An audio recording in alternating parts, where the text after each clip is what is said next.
अस्सलाम वालेकुम दोस्तों, की हाल चाल है जनाब। तुसी देखते पे हो अपना देश पंजाब टीवी ते मैं तुहाडा मेज़बान मोहम्मद नदीम खरल। सब तो पहले अपने चैनल नू करना है सबसक्राइब ते बेल आइकन ते क्लिक करना है अच्छी ते बेहतरीन वीडियो दी नोटिफिकेशन हमेशा की तरह वीरां भरावां ते सज्जणां मिलदा रहे। वीरां वास्ते जनाब एक तीसरे सूबे दी खूबसूरत मझ सजरी सूई है। मझ ने जेर च पानी है, पंडा दे मैं हवाने ने बड़ी खूबसूरत कद काठ पूरी विलायती में तीसरे सूबे दी पिछे कट्टा है और सजरी सूई खड़ी है माशाल्लाह। पंडा दे हवाने रुग रुग दा खूबसूरत थान और मरले मरले दी बेहतरीन वंड वीरां दे जनाब सामने है। गली बाती नहीं, कम करके लेने देने मुकद्दर ने। मैं माशाल्लाह पूरी बरियाम है, पूरी लेवल लिए और लेवल करके दसती है पूरी बरीक में। हुण सूई है मझ तकरीबन अद्धा घंटा होया है। जेर मैंने पानी है मैं जनाब ए निशानियां ने एक हड्डी बिल्कुल परवान दे तुरे वर्गी। पुट्ठा चेक करना है, स्ट्रक्चर चेक करना है। जेर मैंने जे पानी है पर मैं दिया तारा को 2 सिर 3 सिर कट लिया ने। मैं कोई बहन उठन नहीं होंदा सी, ठीक है, ताकि मैं बहन उठन कर जावे। थन बड़ा मजबूत, बड़ा पावर वाला तुहाडे सामने माशाल्लाह चेक कर लेना है। अल्लाह के फजल रसगुल्ले लगे ने और वंड मैं दी बड़ी पूरी वंड माशाल्लाह। अल्लाह के फजल नाल मैं दी वंड पूरी कमाल दा खूबसूरत। मैं चुआ ला पसमा अखा बिल्लियां परलिया काली मथे ते फुल्ली पिछे कट्टा। मैं सिर कुंडा और माशाल्लाह पूरी बलैती ते नीली दी मैं जिहड़ी मर्जी बाहर च फिर ली जिथे मर्जी ले जाइए।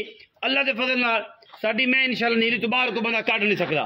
बाकी लेने देने मुकद्दर ने अल्लाह के फजल नाल इंशाल्लाह।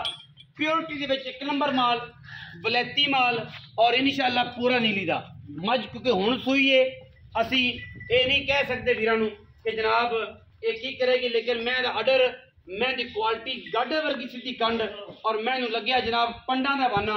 मैं दी नस्लजात आप दसेगा। मैनू मुल बड़ा नुमाइशी करना है, बड़ा प्यार वाला करना है, इंतहाई मुनासिब करना है और इंशाल्लाह वलैती मैयां दी होंदियां ने। सारा दिन बाहर चर के मैं अल्लाह के फजल नाल इंशाल्लाह पंडा लाई फिरती कर्मा वाली। ये असल नीली का खून, ये है नीली की असल गल, ये है नीली की असल मैं। गवाल चोण नू घरे चोण टोर यार लम्मा टोर गवाल करन तोरण नू घरे पीवण नू और जनाब रखण नू लखा मई दे विचों कदे जमे पैदा होंदियां ने। जेड़े बंदे नू सांभ लिया मैं अल्लाह के फजल नाल धुन्नी कोड़ तू केडी साफ है कि वीरां दे सामने मैं दे पैर विच बिल्कुल कोई निशान हो मोरी का या वाधा घाटा हो चेक करना। कादर मैना बड़ा खूबसूरत जो आम नीली महीना होता है। पुछल बिल्कुल बरीक, थाना की वंड पूरी मरले मरले की। मैं वाने शानदार माशाल्लाह चेक करने ने शानदार वाने अल्लाह के फजल ना। गली बाती वाले नहीं, कम करके कैमरामैन सब करीब तरीन बहाओ जी, करीब तरीन करके बहाओ जी माशाल्लाह। मैं करीब तरीन करके बहाओ कि पंडा के वाने आए होंगे ने बरीक मईया के एडे एडे वाने ते मुल ऐसे असी देने ने कि इंशाल्लाह बंदे राती सोचण ते मजबूर हो जाएंगे कि यार ऐजा मौलवी नदीम खरल दे रहा है, ऐजा मौलवी नदीम खरल दे रहा है। इंशाल्लाह अल्लाह के फजल नाल वलैती मई दी गल है ते वलैती ही देनियां ने।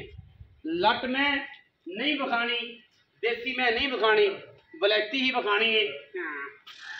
क्योंकि नीली अपना देश पंजाब पिछा वेखण देना यार, नीली अपना देश पंजाब टीवी के वीरां नूं विखानी और इंशाल्लाह नीली का जनाब पूरा जैका बना के विखाना है। यह नीली है पंडा के हवाले ने माशाल्लाह तुरती है तो मशका लाई फिरती कर्मा वाली।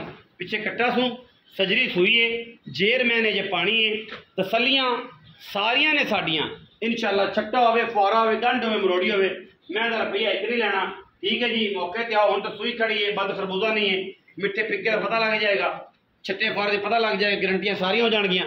बट साहब आओ जी, बट साहब इत्थे आओ विच मैदान। सामरिक भाई की हाल चाल ने अजकल? सेहत तबीयत ठीक है? निक्की जी गल करनी, बड़ियां नहीं करनी। सुआ किनवा? तीसरा जन्म। हाँ जी। जेर च पानी और बेलियां वेख ही रही सूई मतलब घंटा हो गया या पौना घंटा या अच्छा। फना की गारंटी है, छट्टा फौरा हर गल की गारंटी। पैसे इको गल करनी मुनासिब लोगों का 10 लाख 6 लाख नहीं, 5 लाख 90 हज़ार। कोई वीर बराबू है तो भी लाड़ प्यार हो जाएगा, सोना होएगा कि बस फाइनल 80,000। फिर भी घबरा है शर्म या चाह और नहीं होना। देखी किते यार ਮੈਨੂੰ ਦੱਸਿਆ ਆਪਾਂ फाइनल है, डेडलाइन है, ये तो थल्ले उत्ते कोई नहीं, ਥੋੜਾ ਕਰਨਾ ਕਰ कोई भरा किराया छुट जाए कि नहीं, किराया छुट जाए। 5,80,000 रुपया है, लंबी चौड़ी गेम कोई नहीं। मैं एक बार देख लो, तसलियां करा लो, और ये मई नहीं जमदियां और एडे एडे हवाने वाले मई नहीं जमदियां। वीरां ने तसल्ली करनी, मैं को असल 2-4 से धारा कढ़ लिया ने, नहीं तो मैं अपना आप अं दसदी कि जमाना वेंदा अल्लाह के फजल नाल। 5,80,000 रुपया जी, थोड़े जिन्ने पैसे, और इंशाल्लाह इन्हां रेटां 'च पूरी मार्केट फिरो। एडे हवाने वाले एडी बरीक मैं किसे नहीं देनी। वीडियो अच्छी लगी, वीडियो लाइक करना है, शेयर करना है, कमेंट करना है, अपनी राय नाल सानू जरूर आगाह करना। पाकिस्तान जिंदाबाद।